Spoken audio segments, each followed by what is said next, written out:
ആകാശവാണി.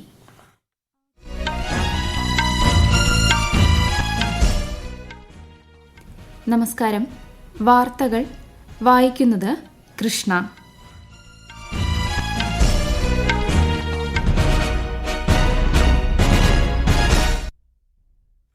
പ്രധാന വാർത്തകൾ. രണ്ടാം മോദി സർക്കാരിന്റെ അവസാന ബജറ്റിന് ഇനി മണിക്കൂറുകൾ മാത്രം. ഇടക്കാല ബജറ്റ് കേന്ദ്ര ധനമന്ത്രി നിർമ്മല സീതാരാമൻ അവതരിപ്പിക്കും. ബജറ്റ് അവതരണം രാവിലെ 11 മണിക്ക്. വികസനത്തിൽ യുവശക്തി, വനിതാശക്തി, കർഷകർ, പാവപ്പെട്ടവർ എന്നിവർക്ക് പ്രാധാന്യം നൽകുമെന്ന് രാഷ്ട്രപതി ദ്രൌപദി മുർമു. അഴിമതി കേസിൽ ഇഡി അറസ്റ്റ് ചെയ്തതിന് പിന്നാലെ ഝാർഖണ്ഡ് മുഖ്യമന്ത്രി ഹേമന്ത് സോറേൻ രാജിവച്ചു. ചമ്പൈ സോറേൻ പുതിയ മുഖ്യമന്ത്രിയായേക്കും. രാജ്യത്തെ ചരക്കു സേവന നികുതി വരുമാനത്തിൽ 10% വർധന. പേടിഎം പേയ്മെന്റ് ബാങ്കിന് നിയന്ത്രണം ഏർപ്പെടുത്തി റിസർവ് ബാങ്ക്. കേരളം ആസ്ഥാനമായ പൊതുമേഖലാ കപ്പൽ നിർമ്മാണ കമ്പനിയായ കൊച്ചി കപ്പൽശാലയ്ക്ക് യൂറോപ്പിൽ നിന്ന് 500 കോടിയുടെ കരാർ. FIH ഹോക്കി 5 പുരുഷ ലോകകപ്പിൽ ഈജിപ്തിനെതിരെ ഇന്ത്യയ്ക്ക് ഉജ്ജ്വല വിജയം. വാർത്തകൾ വിശദമായി. രണ്ടാം മോദി സർക്കാരിന്റെ അവസാന ബജറ്റിന് ഇനി മണിക്കൂറുകൾ മാത്രം. കേന്ദ്ര ധനമന്ത്രി നിർമ്മല സീതാരാമൻ ഇന്ന് ഇടക്കാല ബജറ്റ് അവതരിപ്പിക്കും. രാവിലെ 11 മണിക്കാണ് ബജറ്റ് അവതരണം. ഇന്ന് അവതരിപ്പിക്കുന്ന ഇടക്കാല ബജറ്റിൽ കർഷകരെയും പാവപ്പെട്ടവരെയും സ്ത്രീകളെയും യുവാക്കളെയും ലക്ഷ്യമിട്ടുള്ള പ്രഖ്യാപനങ്ങൾ ഉണ്ടായേക്കും. ലോക്സഭാ തെരഞ്ഞെടുപ്പ് നടക്കുന്നതിന് തൊട്ടുമുൻപ് അവതരിപ്പിക്കുന്ന ബജറ്റിൽ ജനപ്രിയ നടപടികൾക്കും സാധ്യത ഏറെയാണ്. വിശദാംശങ്ങളിലേക്ക്. അമൃതകാലത്തിൽ ഇന്ത്യയെ വികസിത രാജ്യമാക്കുകയെന്ന ദർശനത്തിലൂന്നിയുള്ള പ്രഖ്യാപനങ്ങൾ ബജറ്റിലുണ്ടാകും. PM കിസാൻ പദ്ധതി പ്രകാരം കർഷകർക്ക് ലഭിക്കുന്ന 6000 രൂപ ഉയർത്തിയേക്കും. വനിതാ കർഷകർക്ക് പ്രത്യേക സഹായം പരിഗണനയിലുണ്ട്. ഡിജിറ്റൽ ഇന്ത്യ, ഹരിത ഹൈഡ്രജൻ, വൈദ്യുത വാഹനങ്ങൾ, ബ്രോഡ്ബാൻഡ് എന്നിവയുടെ വളർച്ചയെ പ്രോത്സാഹിപ്പിക്കുന്നതിന് പ്രത്യേക ഊന്നൽ പ്രതീക്ഷിക്കാം. ഭവന പദ്ധതികൾക്കുള്ള വിഹിതവും വർദ്ധിപ്പിക്കും. ഭക്ഷ്യവളം സബ്സിഡികൾക്കായി കൂടുതൽ പണം അനുവദിച്ചേക്കും. കാലാവസ്ഥ വ്യതിയാനം, പണപ്പെരുപ്പം എന്നിവ മറികടക്കുന്നതിന് നടപടികളുണ്ടാകും. ക്ഷേമച്ചെലവുകളിലെ വർധനയും ആദായനികുതി ഇളവും മധ്യവർഗത്തിന്റെ പ്രതീക്ഷയാണ്. ധനകമ്മി 4% നിയന്ത്രിക്കാനുള്ള ഇടപെടലുകൾ സർക്കാർ തുടരും. 2024 പാരീസ് ഒളിമ്പിക്സ് നടക്കാനിരിക്കുന്നത് കണക്കിലെടുത്ത് കായികരംഗത്തും പ്രഖ്യാപനങ്ങളുണ്ടാകും. ഇതോടെ തുടർച്ചയായ 6 കേന്ദ്ര ബജറ്റ് അവതരിപ്പിക്കുന്ന ധനമന്ത്രി എന്ന റെക്കോർഡിലേക്ക് ധനമന്ത്രി നിർമ്മല സീതാരാമൻ നടന്നുകയറും. പൂർണ്ണമായും കടലാസ് രഹിത ബജറ്റ് അവതരണമായിരിക്കും ഇത്തവണത്തേത്. News desk, Akashvani. സാമ്പത്തിക സർവേക്ക് പകരം കഴിഞ്ഞ 10 വർഷത്തെ ഇന്ത്യൻ സമ്പദ് വ്യവസ്ഥയെക്കുറിച്ചുള്ള അവലോകന റിപ്പോർട്ട് ധനമന്ത്രാലയം പുറത്തിറക്കി. അടുത്ത വർഷം 7% വളർച്ചാ നിരക്ക് നേടുമെന്നും 2030 $7 ട്രില്യൺ സമ്പദ് വ്യവസ്ഥയായി ഇന്ത്യ മാറുമെന്നും റിപ്പോർട്ട് വ്യക്തമാക്കുന്നു. യുവശക്തി, വനിതാശക്തി, കർഷകർ, സാമ്പത്തികമായി പിന്നാക്കം നിൽക്കുന്നവർ എന്നിവർക്ക് പ്രാധാന്യം നൽകിയാകും രാജ്യത്തെ വികസനമെന്ന് രാഷ്ട്രപതി ദ്രൌപദി മുർമു. രാജ്യത്തെ സംബന്ധിച്ചിടത്തോളം നേട്ടങ്ങളുടെ വർഷമാണ് കടന്നുപോയതെന്നും ലോക്സഭയുടെയും രാജ്യസഭയുടെയും സംയുക്ത സമ്മേളനത്തെ അഭിസംബോധന ചെയ്യവെ രാഷ്ട്രപതി പറഞ്ഞു. ജനങ്ങൾ ദശാബ്ദങ്ങളായി കാത്തിരിക്കുന്ന നിരവധി വികസന പ്രവർത്തനങ്ങളാണ് രാജ്യം കഴിഞ്ഞ 10 വർഷം കൊണ്ട് പൂർത്തിയാക്കിയത്. അയോധ്യയിലെ രാമക്ഷേത്രം ജനങ്ങളുടെ നൂറ്റാണ്ടുകളായുള്ള സ്വപ്നത്തിന്റെ സാഫല്യമാണ്. ഡിജിറ്റൽ ഇന്ത്യ ജനങ്ങളുടെ ജീവിതം ലളിതമാക്കിയതായും രാഷ്ട്രപതി അഭിപ്രായപ്പെട്ടു. ലോക്സഭയുടെയും രാജ്യസഭയുടെയും സംയുക്ത സമ്മേളനത്തെ അഭിസംബോധന ചെയ്ത രാഷ്ട്രപതി ദ്രൌപദി മുർമുവിന്റെ വാക്കുകൾ സമഗ്രവും ഉൾക്കാഴ്ച ഉളവാക്കുന്നതുമാണെന്ന് പ്രധാനമന്ത്രി നരേന്ദ്രമോദി. രാജ്യത്തെ 140 കോടി ജനങ്ങളുടെ കൂട്ടായ ശക്തിയുടെ പ്രതിഫലനമായിരുന്നു രാഷ്ട്രപതിയുടെ വാക്കുകളെന്നും പ്രധാനമന്ത്രി പറഞ്ഞു. ഝാർഖണ്ഡ് മുഖ്യമന്ത്രി സ്ഥാനം ഹേമന്ത് സോറേൻ രാജിവച്ചു. ഝാർഖണ്ഡ് മുക്തി മോർച്ചയുടെ മുതിർന്ന നേതാവും ഗതാഗത മന്ത്രിയുമായ ചമ്പൈ സോറേൻ പുതിയ മുഖ്യമന്ത്രിയായേക്കും. റാഞ്ചിയിലെ ED ഓഫീസിലാണ് ഇപ്പോൾ ശ്രീ ഹേമന്ത് സോറേൻ ഉള്ളത്. അഴിമതി കേസിൽ 7 മണിക്കൂറത്തെ ചോദ്യം ചെയ്യലിനൊടുവിലാണ് മുഖ്യമന്ത്രി സോറേനെ എൻഫോഴ്സ്മെന്റ് ഡയറക്ടറേറ്റ് അറസ്റ്റ് ചെയ്തത്. ശ്രീ സോറേൻ ഗവർണർ CP രാധാകൃഷ്ണനെ കണ്ട് രാജി സമർപ്പിച്ചു.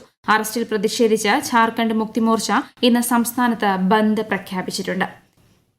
ജനുവരിയിൽ രാജ്യത്തെ ചരക്കു സേവന നികുതി വരുമാനം 1.72 ലക്ഷം കോടി രൂപ. ജനുവരി 31 വൈകിട്ട് 5 മണിവരെയുള്ള കണക്കനുസരിച്ച് 1,72,129 കോടി രൂപയാണ് മൊത്തം GST ആയി ലഭിച്ചത്. 2022 ജനുവരിയിലെ 1,55,922 കോടിയേക്കാൾ 10.4% വളർച്ച. ഈ മാസം 29 ശേഷം നിക്ഷേപങ്ങൾ സ്വീകരിക്കരുതെന്നും പുതിയ ഉപയോക്താക്കൾ പാടില്ലെന്നും പേടിഎം പേയ്മെന്റ് ബാങ്കിന് നിർദ്ദേശം നൽകി റിസർവ് ബാങ്ക് ഓഫ് ഇന്ത്യ. കേന്ദ്ര ബാങ്ക് നിർദ്ദേശങ്ങൾ നിരന്തരം പാലിക്കാത്തതിനെ തുടർന്നാണ് നടപടിയെന്ന് റിസർവ് ബാങ്ക് പ്രസ്താവനയിൽ അറിയിച്ചു. മലയാളിയും കേന്ദ്ര ധനവിനിയോഗ വകുപ്പ് മുൻ സ്പെഷ്യൽ സെക്രട്ടറിയുമായ ആനി ജോർജ് മാത്യു അടക്കം 4 പേരെ 16ാം ധനകാര്യ കമ്മീഷൻ അംഗങ്ങളായി കേന്ദ്രം നിയമിച്ചു. നിതി ആയോഗിന്റെ ആദ്യ വൈസ് ചെയർമാൻ ഡോക്ടർ അരവിന്ദ് പനഗാരിയെയാണ് കമ്മീഷന്റെ പുതിയ അധ്യക്ഷൻ.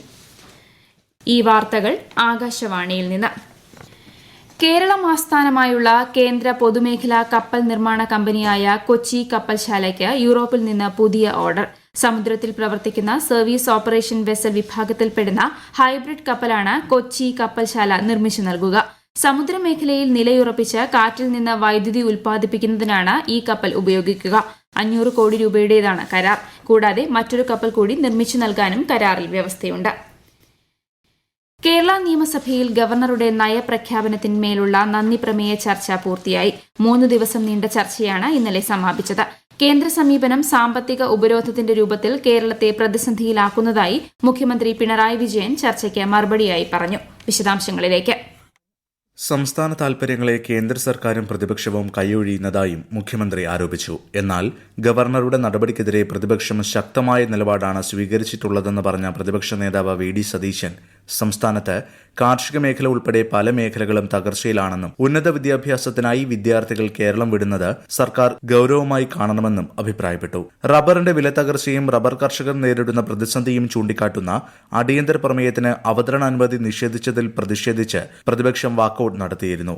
ഇന്ന് ചരക്ക് സേവന നികുതി, പഞ്ചായത്ത് രാജ് അടക്കമുള്ള 3 ബില്ലുകൾ സഭ പരിഗണിക്കും. അതിനിടെ ഔഷധിയിൽ ജനറൽ വർക്കർ ഒഴികെയുള്ള സ്ഥിരം ജീവനക്കാർക്ക് 11ാം ശമ്പള പരിഷ്കരണം അനുവദിക്കാൻ ഇന്നലെ ചേർന്ന മന്ത്രിസഭാ യോഗം തീരുമാനിച്ചു. പാലക്കയം വില്ലേജിലെ ലോവർ വട്ടപ്പാറ ചെറുകിട ജലവൈദ്യുത പദ്ധതി പാലക്കാട് ജില്ലാ പഞ്ചായത്തിന് അനുവദിക്കുന്നതിനുള്ള എനർജി മാനേജ്മെന്റ് സെന്റർ ഡയറക്ടറുടെ അഭ്യർത്ഥനയും യോഗം വ്യവസ്ഥകൾക്ക് വിധേയമായി അംഗീകരിച്ചു. News desk Akashvani. ബിജെപിയിൽ ചേർന്ന PC ജോർജിനും ജനപക്ഷം പാർട്ടിക്കും ആശംസകൾ അറിയിച്ച് കേന്ദ്ര സഹമന്ത്രി വി മുരളീധരൻ. വികസന രാഷ്ട്രീയത്തിനൊപ്പം നിൽക്കാനുള്ള ശ്രീ ജോർജിന്റെ തീരുമാനം കേരള ജനതയ്ക്ക് ആവേശമേകുമെന്ന് പറഞ്ഞ കേന്ദ്രമന്ത്രി അഴിമതിക്കും പ്രീണന രാഷ്ട്രീയത്തിനുമെതിരായ നിലപാടുകൾ ശക്തമായി ഉന്നയിക്കാൻ അദ്ദേഹത്തിന് സാധിക്കുമെന്ന പ്രതീക്ഷയും പങ്കുവച്ചു. അനധികൃത സ്വത്ത് സമ്പാദന കേസിൽ മുൻ മന്ത്രിയും തൃപ്പൂണിത്തുറ MLAയുമായ കെ ബാബുവിന്റെ സ്വത്ത് എൻഫോഴ്സ്മെന്റ് ഡയറക്ടറേറ്റ് കണ്ടുകെട്ടി. 25.82 ലക്ഷം രൂപയുടെ സ്വത്താണ് കണ്ടുകെട്ടിയത്. 2007 മുതൽ 2016 വരെയുള്ള കാലയളവിൽ അനധികൃത സ്വത്ത് സമ്പാദിച്ചെന്നാണ് ED കേസ്. 5 തണ്ണീർത്തടങ്ങൾ കൂടി ഉൾപ്പെടുത്തി രാജ്യത്തെ റാംസാർ സൈറ്റുകളുടെ എണ്ണം 80ആയി ഉയർത്തി. ലോക തണ്ണീർത്തട ദിനത്തിന് 1 ദിവസം ശേഷിക്കെ കേന്ദ്ര പരിസ്ഥിതി മന്ത്രി ഭൂപേന്ദർ യാദവാണ് പ്രഖ്യാപനം നടത്തിയത്. Ramsar convention secretary general doctor Musonda Mumba ഇത് സംബന്ധിച്ച സർട്ടിഫിക്കറ്റ് കൈമാറി. പട്ടികയിൽ ഉൾപ്പെട്ട തണ്ണീർത്തടങ്ങൾ സ്ഥിതി ചെയ്യുന്ന തമിഴ്നാട്, കർണാടക സംസ്ഥാനങ്ങളെ ശ്രീ യാദവ് അഭിനന്ദിച്ചു. ഗ്യാൻവാപി സമുച്ചയത്തിൽ സ്ഥിതി ചെയ്യുന്ന വ്യാസ്ജി കാ തഹ്ഖാന നിലവറയിൽ ആരാധന നടത്താൻ വാരണസിയിലെ ജില്ലാ കോടതി ഹിന്ദു വിഭാഗത്തിന് അനുമതി നൽകി. തീരുമാനം ഒരാഴ്ചയ്ക്കകം നടപ്പാക്കാനും കോടതി നിർദ്ദേശിച്ചു. കേസുമായി ബന്ധപ്പെട്ട വാദം ഇന്നലെ പൂർത്തിയായിരുന്നു. FIH ഹോക്കി 5s പുരുഷ ലോകകപ്പിൽ ഈജിപ്തിനെതിരെ ഇന്ത്യയ്ക്ക് ഉജ്ജ്വല വിജയം. 4-നെതിരെ 6 ഗോളുകൾക്കാണ് ഇന്ത്യ ജയിച്ചത്. മസ്കറ്റിൽ നടന്ന മത്സരത്തിൽ ആദ്യ പകുതിയിൽ ടീം 5-1 മുന്നിലായിരുന്നു. ISSF ലോകകപ്പ് കെയ്റോ 2024 പുരുഷ വിഭാഗം 50 മീറ്റർ എയർ റൈഫിൾ 3 പൊസിഷൻസ് ഇനത്തിൽ ഇന്ത്യയുടെ അഖിൽ ഷെറോണിന് വെങ്കലം. ഇതോടെ 2 സ്വർണമടക്കം 6 മെഡലുകളുമായി പട്ടികയിൽ ഇന്ത്യ ഒന്നാമതെത്തി. ഇന്ത്യ ഇംഗ്ലണ്ട് 2ാം ക്രിക്കറ്റ് ടെസ്റ്റിന് നാളെ തുടക്കം. പരിക്ക് മൂലം രാഹുലും ജഡേജയും കളിക്കില്ല. വിശാഖപട്ടണത്താണ് മത്സരം. പ്രധാനമന്ത്രിയായിരിക്കെ ലഭിച്ച പുരസ്കാരങ്ങൾ വിറ്റഴിച്ച കേസിൽ പാകിസ്ഥാൻ മുൻ പ്രധാനമന്ത്രി ഇമ്രാൻഖാനും ഭാര്യ ബുഷ്ര ഖാനും പാക് കോടതി 14 വർഷം ശിക്ഷ വിധിച്ചു. പാകിസ്ഥാൻ തെഹ്രീക്ക് ഇ ഇൻസാഫ് പ്രസ്താവനയിൽ അറിയിച്ചതാണ് ഇക്കാര്യം. സർക്കാർ ഓഫീസുകളിൽ തുടരുന്നതിന് 10 വർഷത്തെ വിലക്കും ഏർപ്പെടുത്തിയിട്ടുണ്ട്. പ്രധാന വാർത്തകൾ വീണ്ടും. 2ാം മോദി സർക്കാരിന്റെ അവസാന ബജറ്റിന് ഇനി മണിക്കൂറുകൾ മാത്രം. ഇടക്കാല ബജറ്റ് കേന്ദ്ര ധനമന്ത്രി നിർമ്മല സീതാരാമൻ അവതരിപ്പിക്കും. ബജറ്റ് അവതരണം രാവിലെ 11 മണിക്ക്.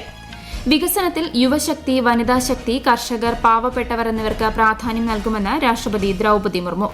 അഴിമതി കേസിൽ ED അറസ്റ്റ് ചെയ്തതിന് പിന്നാലെ ഝാർഖണ്ഡ് മുഖ്യമന്ത്രി ഹേമന്ത് സോറൻ രാജിവെച്ചു. ചമ്പൈ സോറൻ പുതിയ മുഖ്യമന്ത്രിയായേക്കും. രാജ്യത്തെ ചരക്ക് സേവന നികുതി വരുമാനത്തിൽ 10% വർധന. പേടിഎം പേയ്മെന്റ് ബാങ്കിന് നിയന്ത്രണം ഏർപ്പെടുത്തി റിസർവ് ബാങ്ക്. കേരളം ആസ്ഥാനമായ പൊതുമേഖലാ കപ്പൽ നിർമ്മാണ കമ്പനിയായ കൊച്ചി കപ്പൽശാലയ്ക്ക് യൂറോപ്പിൽ നിന്ന് 500 കോടിയുടെ കരാർ. FIH ഹോക്കി ഫൈവ്സ് പുരുഷ ലോകകപ്പിൽ ഈജിപ്തിനെതിരെ ഇന്ത്യയ്ക്ക് ഉജ്ജ്വല വിജയം. വാർത്തകൾ കഴിഞ്ഞു. അടുത്ത വാർത്താ പ്രക്ഷേപണം ബജറ്റ് അവതരണത്തിന് ശേഷം.